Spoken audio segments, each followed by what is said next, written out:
চলে আসলাম আরও একটি এপিসোড নিয়ে। বাংলাদেশের ঐতিহাসিক এবং ওয়ার্ল্ড হেরিটেজ সাইটের একটা অংশ এই গোকুল মেদ বা বেহুলা লক্ষিন্দর, যা আপনারা অনেক সিনেমায় দেখছেন। আজকে বাস্তবে সেই বেহুলা লক্ষিন্দরের বাসরঘরটি দেখাবো। তো চলুন বন্ধুরা। এখানে ঢুকতে মাথাপিছু টিকিটের মূল্য 30 টাকা। টিকিট ক্রয়ের পরে আমরা এই গেট দিয়ে ঢুকলাম এবং বেহুলা লক্ষিন্দরের সেই বাসরঘরের দিকে এগিয়ে যাচ্ছি।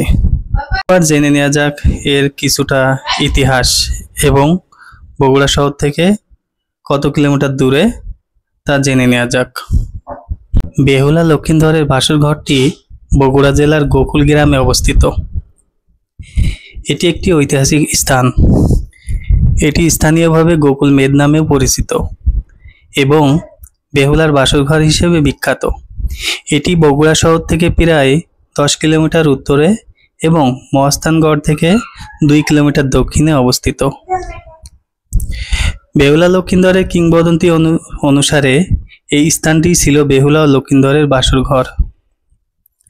ধারণা করা হয় মনসা দেবীর রোশনাল থেকে বাঁচতে লক্ষিন্দরের বাবা চাঁদ সওদাগর লোহার তৈরি একটি বিশেষ বাসরঘর তৈরি করেছিলেন। তবে মনসা দেবী কৌশলে সেই ঘরে সাপ পাঠিয়ে লক্ষিন্দরকে হত্যা করেন। স্থানীয়ভাবে এই স্থানটি বেহুলার বাসরঘর বা লক্ষিন্দরের মেদ নামে পরিচিত। প্রত্নতাত্ত্বিক খননের মাধ্যমে এখানে একটি বিশাল আকারের স্তূপের সন্ধান পাওয়া গেছে, যা এই কিংবদন্তির সত্যতা প্রমাণ করে। আমরা সিঁড়ি দিয়ে উঠতে উঠতে সেই বেহুলা লক্ষিন্দরের বাসরঘরের দিকে এগিয়ে যাচ্ছি। এখানে ওঠার এই একটি মাত্রই রাস্তা, যেটা অত্যন্ত ছোট ও ন্যারো বা চিপা চাপা বলা যায়।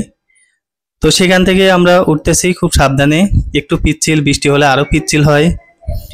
এবং এখান থেকে আমরা উপরের দিকে যাচ্ছি।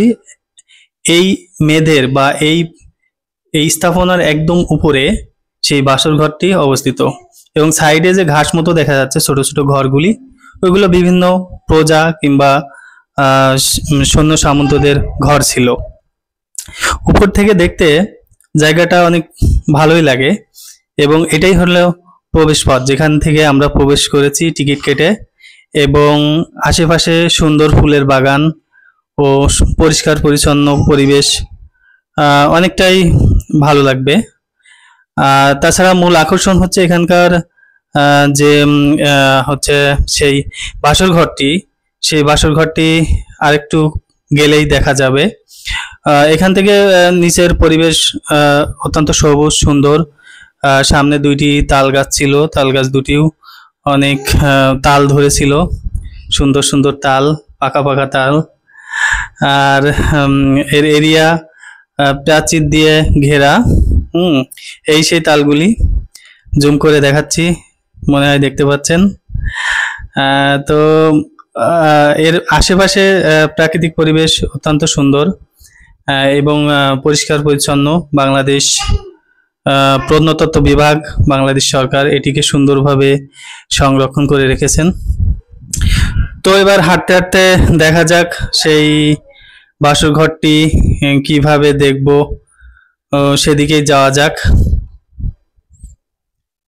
এই যে একটা যে ফুলের মতো গোল, ওটা একটি ঘাস দিয়ে একটি স্টার তৈরি করা আছে, বা তারকা খচিত একটা স্টার, যেটি ঘাস দিয়ে তৈরি করা হয়েছে।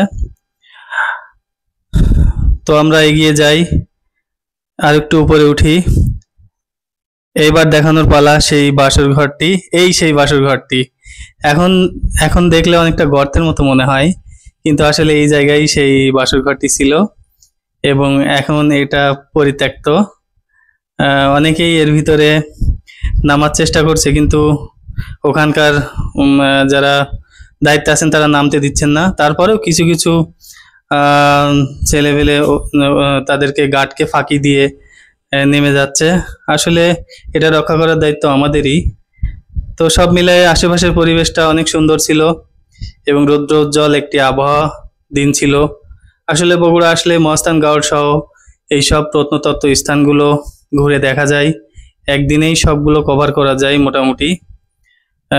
এগুলা আসলে ইতিহাসের একটা অংশ যেগুলা আমরা ছোটবেলায় বইয়ে পড়েছি কিংবা সিনেমার মাধ্যমেও জানতে পেরেছি। তো মূল আকর্ষণ হচ্ছে এটাই যে এই সেই বাসরঘর, বেহুলা লক্ষিন্দরের বাসরঘর, যেখান থেকে সাপ পাঠিয়ে সেই লক্ষিন্দরকে হত্যা করা হয়। কল্প কাহিনী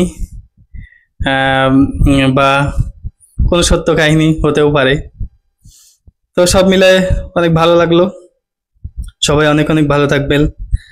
আমার চ্যানেলটাকে লাইক করবেন, সাবস্ক্রাইব করবেন, ফলো করবেন এবং কমেন্ট করতে ভুলবেন না। এবার নিচে নামার পালা, বিদায় নেওয়ার পালা। সবাই অনেক অনেক ভালো থাকবেন। আল্লাহ হাফেজ।